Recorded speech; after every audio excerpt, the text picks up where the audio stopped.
Hello everyone, happy October, it's that time of year. Well, I'm filming this thing in advance back in June so that way come October this video will be released. You all remember how last year I did a series of reviews of Universal's Frankenstein, Dracula and the Wolfman and other variety of horror movies. This year once again I'm continuing the Universal Horror Cycle Marathon reviews with The Mummy, The Invisible Man, and The Creature from the Black Lagoon. Before I delve into this review, here's my, once again, Universal horror collection like I showed last year in my Frankenstein, Wolfman, and Dracula reviews.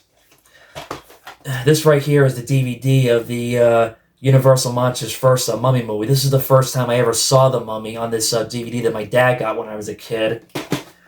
Then, of course, like I said, in the 2000s, my father upgraded when he found out they were coming out in collector editions on the Universal Horror Legacy Collection set. And here we are in 2022. We have it on Blu-ray. All the movies, from The Mummy to Abbott and Costello Meet the Mummy. After Universal's success with Dracula and Frankenstein, Universal was on top and on a streak. Universal wanted more and made The Mummy. Unlike Dracula and Frankenstein were based on novels, The Mummy was an original story, not based on any novel whatsoever. But it was inspired from the Tutankhamun's tomb from 1922 and The Curse of the Poirot's. I apologize if I did not say those names correctly if I butchered them to death. Once again, I apologize. The Mummy was directed by Karl Kreund, who was a well-known cinematographer who did Dracula. He would go on to do the cinematography for the I Love Lucy TV show in the 1950s. It was produced by Carl Laemmle Jr. The story was written by Nina Wilcox-Putnam and Richard Schayer. The screenplay was done by John I. Balderston. The movie stars Boris Karloff, Zita Johann, David Manners, Edward von Sloan, and Arthur Byron. The movie was released on December 22nd, 1932, around Christmas time. How about that? Not even a Christmas horror movie. This movie came out during the Christmas season. The story about the Mummy is about British archaeologists led by Sir Joseph Wemple. They discovered the mummified remains of ancient Egyptian Imhotep, and they find atop an old legendary scroll. One of the archaeologists recites the scroll out loud. Imhotep awakens and returns to life and escapes with a Thoth scroll. 10 years later, Imhotep disguises himself as Ardith Bey. He searches for his missing lost loved one. Imhotep believes that Helen Grosvenor is the reincarnation of his lost lover. Despite the title and seeing the mummy bandages on the movie poster, Boris Karloff only has one scene as the mummy wrapped in bandages. Throughout the entire movie, he wears a disguise with a fake identity to blend in with society. Boris Karloff is great in this movie as he was as the monster in the Frankenstein monster movies. But compared to the monster, Karloff as Imhotep is very hypnotic like Dracula. Just like the Wolfman, the Frankenstein monster, the mummy Imhotep is another misunderstood character. All he wanted to do was bring his lover back to life, to be happy and fall in love with her all over again. As a little kid watching the opening scene when the archaeologist reads the Thoth out loud, I was a little scared thinking he was going to kill the archaeologist, and shocked he didn't. Instead, he scares the archaeologist and takes the Thoth. Watching the scene today as an adult, now I understand that the mummy had no reason to kill that archaeologist, who he scared the living Jesus out of him instead. Just like the Frankenstein's monsters, the look and the makeup is great and awesome. Another 10 points to makeup artist Jack Pierce. For what I read from books, it took 8 hours to apply the makeup on Boris Karloff for the mummy makeup.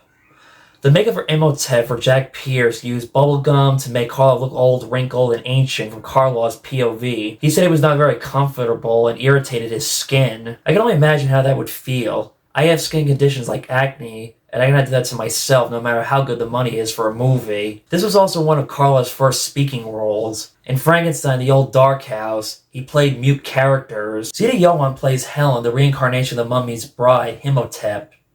She's great in this movie. She's a great character, likable, sympathetic.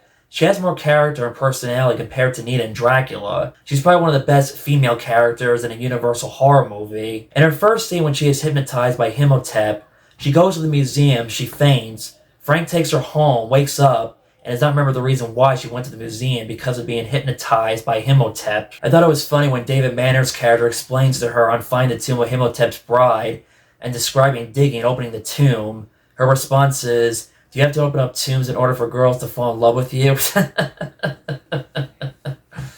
I guess David Manor's character has a thing for dead girls. The scene when Imhotep is showing her that she is the reincarnation of her old lover is very creepy and disturbing.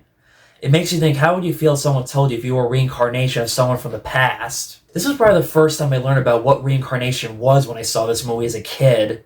I'm not gonna lie, Zita Johann was a very beautiful woman back in this time. For a 1932 movie, she shows a lot of skin in this movie. In the flashback, it was shocking to see a little gore when the spears are thrown at the Egyptians, despite this was around the early years of Hollywood's Hays Code around this time period. Zita Johann did not get along with director Karl Kreund because she was considered difficult. One of the reasons why she did not have a good working relationship with Karl Kreund was because he was not a film director. He was not used to directing. It would not surprise me if he had no idea how to work with and direct with actors, but yet somehow he managed to do a good job directing this movie. Not bad for a beginner, and for someone who was not a film director who was mostly known for being a cinematographer. This is one of the most original horror movies ever made. Even though the film is original, it does have some similarities and elements to Dracula. Two actors from Dracula are in this movie, David Manners and Ever von Sloan, who played Van Helsing and Jonathan. They play similar characters like in Dracula. Ever von Sloan plays another doctor, Dr. Moeller, who is trying to stop the mummy from taking Helen's soul and restoring her soul in the dead Princess Egyptian's coffin. Both characters find out and figure out that Dracula is a vampire and Ardith Bey is the mummy Imhotep. Just like Jonathan, David Manners falls in love with Helen and wants to save her and protect her from evil controlling her life. Both the Mummy and Dracula want to make the woman they love an unliving dead for all of eternity. Both Dracula and the Mummy are hypnotic mind controlling. Compared to Dracula, this movie has more music to it. It opens up with the same music as Dracula, with Bella Swan Lake. This is another Universal monster movie that has gotten better for me with age, and has become one of my favorites of the monsters. It's another one I always look forward to rewatching over and over again. Not only do I love the performance in this movie, I love the visual shots of each of them. They're just a beautiful, amazing, spectacular to look at. Just remember one thing, when you go into watching this movie, you need to have a different mindset. Remind yourself, this is not a Brendan Fraser action-packed summer blockbuster movie. This is a great horror drama. I'm not gonna lie, I've never seen Brendan Fraser's mummy movies. I would like to check them out at some point. I refuse to watch the 2017 Mummy movie with Tom Cruise. I've seen enough and heard enough from YouTube moviegoers for how bad it was, trying way too hard to be like the Marvel Cinematic Universe movies. So that was my review of The Mummy from 1932 with Boris Karloff. Hope you liked the video, subscribe, hit that notification bell to get the latest updates on my YouTube channel, and I will see you tomorrow for The Mummy's Hand.